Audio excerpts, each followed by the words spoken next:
So nowadays, recording yourself at home is easier than ever before.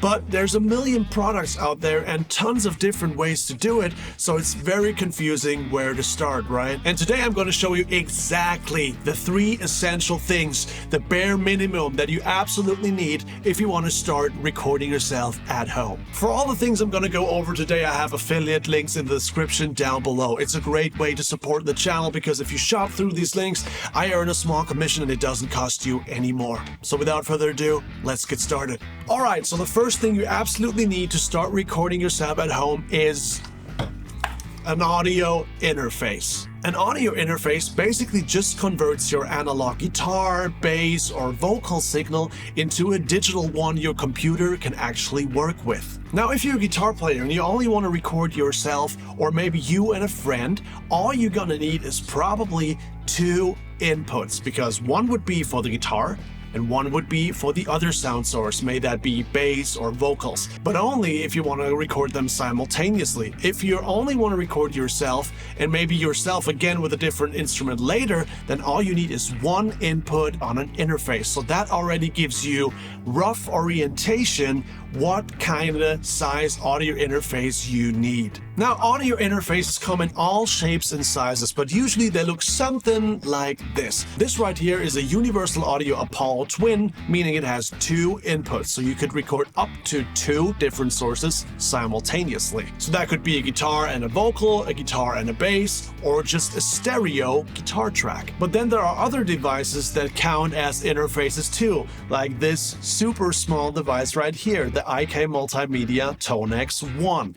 This device is not only a modeler for your guitar sound, it also has a USB-C port right here, and that counts as an interface as well. So you could hook up this device to your computer via USB-C, and this would function as an interface as well. So here's already the first big decision that you have to make when you want to get into recording yourself.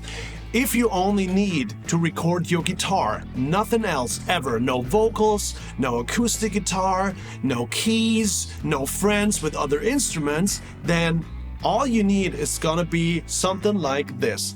Almost all modelers nowadays, at least the Tonex, the Kemper, I think the Quad Cortex as well, function as audio interfaces as well. But if you want to record other sound sources as well, you need a device that has inputs and outputs. The too long didn't read version would be this. If you want to do it right from the get-go without any shortcuts, go with an audio interface because you have additional outputs for monitors, you have a headphone preamp if you want to play at night. Usually you get some plugins with this, so you have some effects on your computer like reverbs, delays, amp models, something like that. And if you just want to try and record your electric guitar right now, nothing else, you don't want to dive deep into it, you just want to check out if you actually like that kind of stuff, go with your modeling device and use that as an interface for now. Alright, so now we can send a signal into the computer, but where does that signal actually go and end up?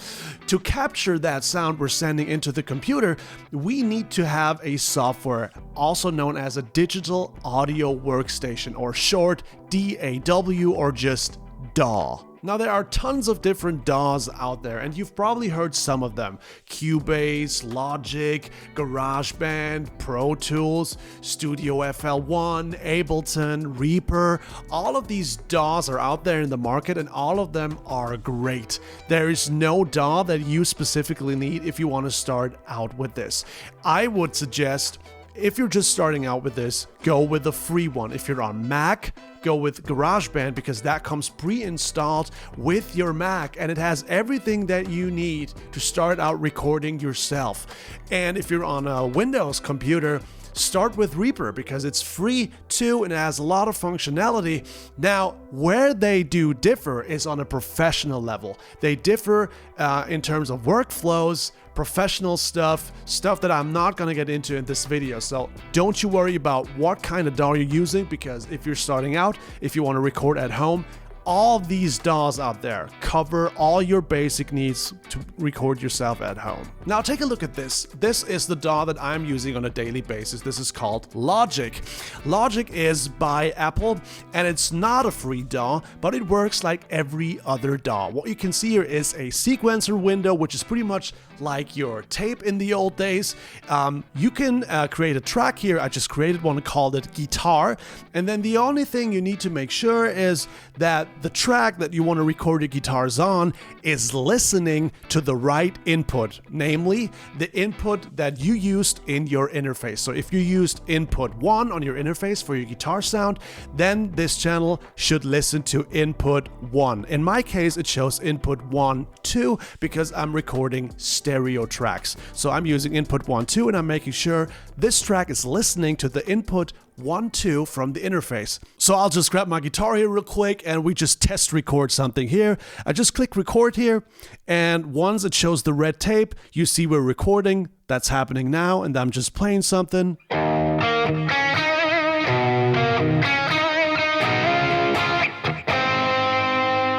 All right, that's my recording. Now you can see we have a recorded track here. You can see this. So we're sure the DAW listened to the right inputs. And now let's play this back and see if it actually sounds like something.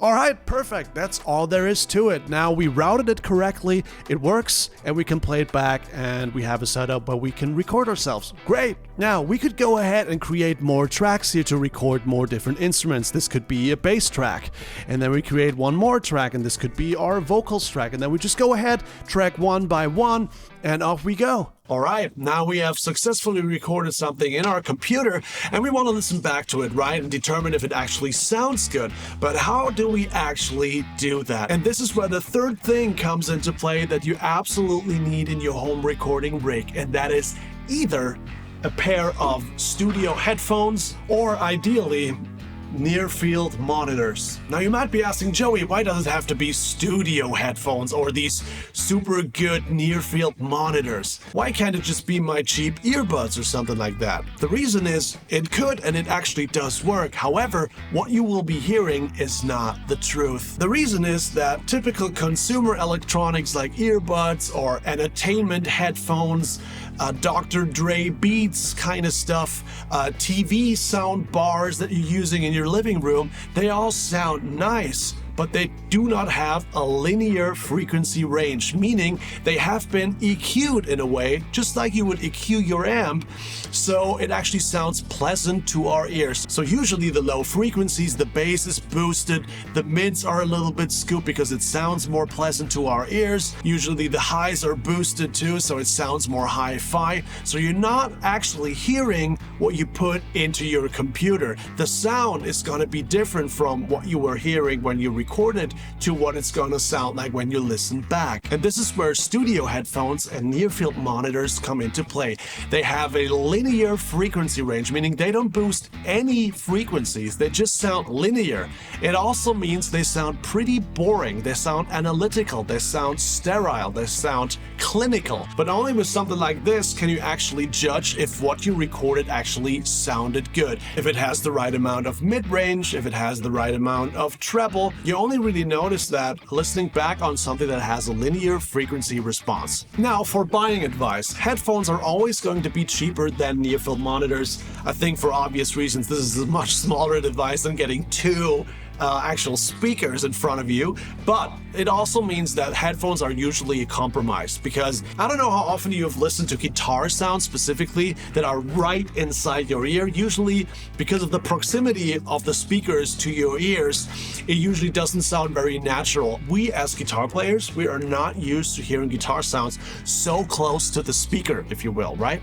And if you have a little bit of space between your ears and the actual speaker, as I have with my monitors, it sounds a lot more natural.